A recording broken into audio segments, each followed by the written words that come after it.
guys, welcome back to my channel. I'm standing over here because there was no lighting over there, excuse my hair.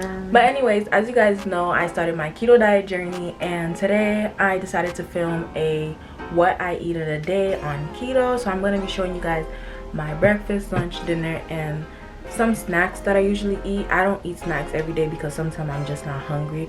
The snacks are just like if one day I was hungrier than another, I don't know. But I don't eat snacks every day, so I'm just gonna be showing you guys all the ingredients and all the meals that I prepare. So I hope you guys enjoy this video. Make sure to like, comment, subscribe, follow me on all my socials, and turn on your notification. I never can say that part. Turn on your post, sorry. Turn on your post notification bell so that you don't miss when I post.